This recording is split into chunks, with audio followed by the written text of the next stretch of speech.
Second tense present continuous tense. तो present continuous tense क्या होता है? Work is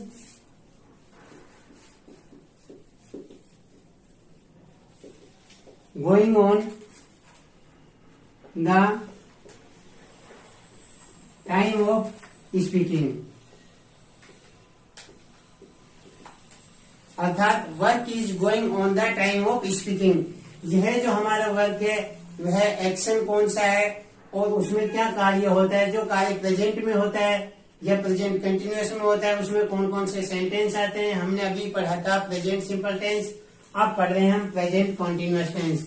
work is going on the time of speaking, वे सभी कार्य जो हमारे प्रेजेंट में किए जाते हैं। जैसे हमने लिखा राम सोया है, वह नदी किनारे बैठा है। अब इनमें देखा हमने अभी तक पढ़ा था कि वे सभी सेंटेंस जिसमें रहा है, रही है, रहे हैं आते हैं उसे हम क्या कहते हैं? Present continuous tense. लेकिन ऐसा नहीं है, इसमें रहा है आया है नहीं आया है, इसमें रहा है आया है नहीं आया है। तो वह राम सोया है। किसी ने पूछा राम क्या कर रहा है, हमने कहा राम सोया है, अर्थात कार्य अभी चालू है, वह सोया है, अभी उठा नहीं है। इसी तरह से वह नदी किनारे बैठा है। तो वह जो नदी किनारे जब हमने देखा तो नदी किनारे बैठा था, तो इसमें जो कार्य है, प्रोसेस है, एक्शन है, हो रहा है, लेकिन वह अभी खत्म नहीं हुआ है। अर्थात कार्य चालू हुआ और अभी खत्म नहीं हुआ है, वे सभी प्रेजेंट कंटिन्यूअस टेंस में आते हैं। जैसे राम सोया है तो अपन लिख देंगे Ram is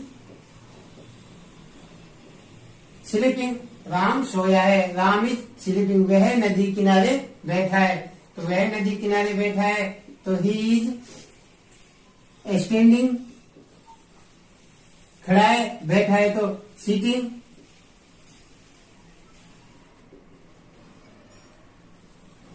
on the bank of river, वह नदी किनारे बैठा है, he is sitting on the bank of river. Ram सोया है, राम इज स्लीपिंग। जो कार्य है इसमें एक्शन हो रहा है, ACTION, इसमें क्या है? एक्शन हो रहा है। तो जो कार्य अभी शुरू हुआ है लेकिन खत्म नहीं हुआ है, ऐसे सभी सेंटेंस प्रेजेंट कंटिन्यूअस टेंस में आते हैं। और जो लास्ट में रहा है हो भी सकता है और नहीं भी हो सकता है। तो ये सभी कार्य हैं जो प्रेजेंट कंटिन्यूअस टेंस में आते हैं। वह नदी किनारे बैठा, इसमें दो तरह के सेंटेंस आते हैं। जैसे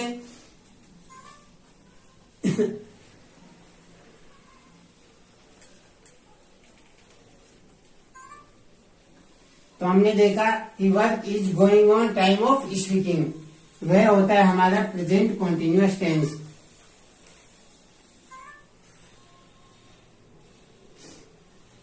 इसमें फ्यूचर प्लान भी हो सकता है, इसमें एक्शन भी हो सकता है। प्रेजेंट कंटिन्यूअस में एक तो एक्शन हो सकता है,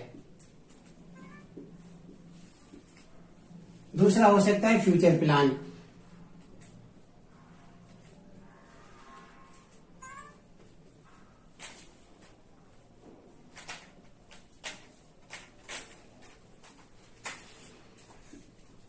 एक्शन और फ्यूचर प्लान। अब जो हमारा एक्शन है, एक्शन अगर हो रहा है, अगर हमारा एक्शन हो रहा है तो हम उसके साथ क्या लगाएंगे? सबसे पहले सब्जेक्ट लिख देंगे। अगर एक्शन हमारा किसी भी कार्य में हो रहा है, सब्जेक्ट लिख देंगे। उसके साथ सब्जेक्ट के बाद हम लिख देंगे हेल्पिंग वर्ब चाहिए जी, auxiliary verb is, am, are. सबसे पहले हमने कोई भी सब्जेक्ट लिख दिया, उसके बाद इज, एम, आर।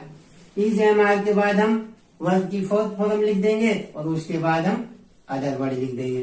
तब जब कार्य में एक्शन हो रहा है प्रेजेंट कंटिन्यूअस टेंस में, सबसे पहले सब्जेक्ट लिखा जाता है, उसके बाद इज, एम, आर, इन तीनों में से एक लिखा जाता है। वर्ब की जो फोर्थ फॉर्म होती है वो होती है वर्ब की फर्स्ट फॉर्म प्लस ING, अर्थात वर्ब की जो फर्स्ट फॉर्म है उसके ING लगा देने से वर्ब की फोर्थ फॉर्म हो जाती है।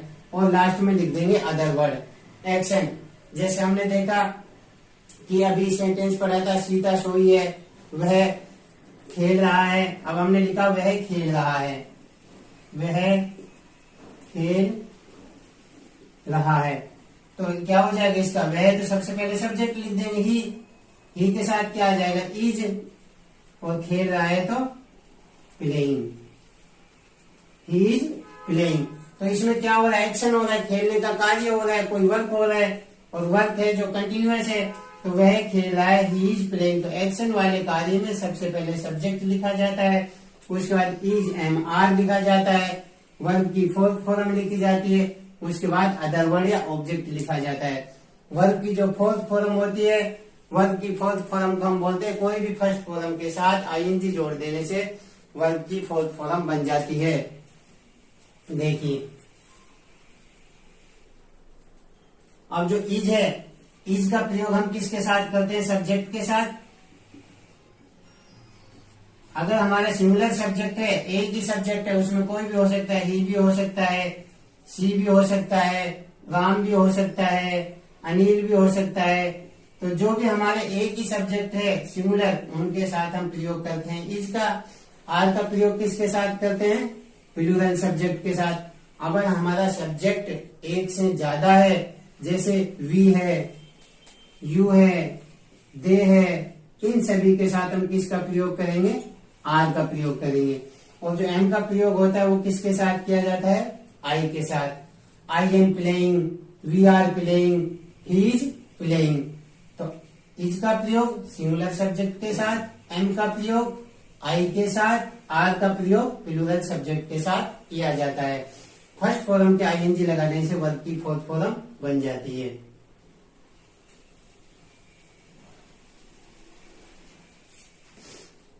तो हमने पढ़ा कि एक तो हमारा जो स्ट्रक्चर होता है अफर्मेटिव सेंटेंस में, subject is am are, verb की फोर्थ फॉर्म आईएनजी। जब किसी कार्य का करना या होना पाया जाता है, वह पढ़ रहा है, मैंने लिखा वह पढ़ रहा है।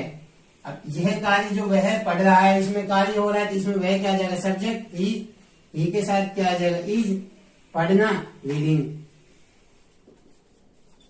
अब इसी सेंटेंस को लिखते हैं कि वह पढ़ाने जा रहा है। सेकंड लिखा हमने, वह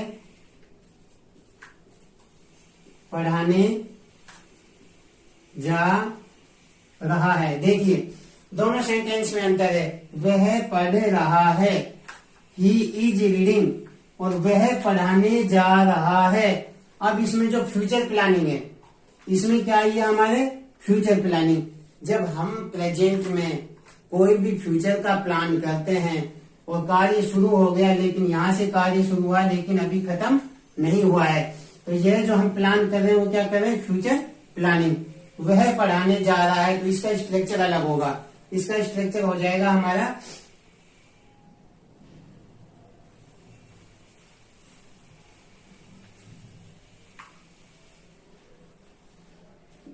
इसका स्ट्रक्चर क्या हो जाएगा, सबसे पहले सब्जेक्ट लिख देंगे, उसके बाद इज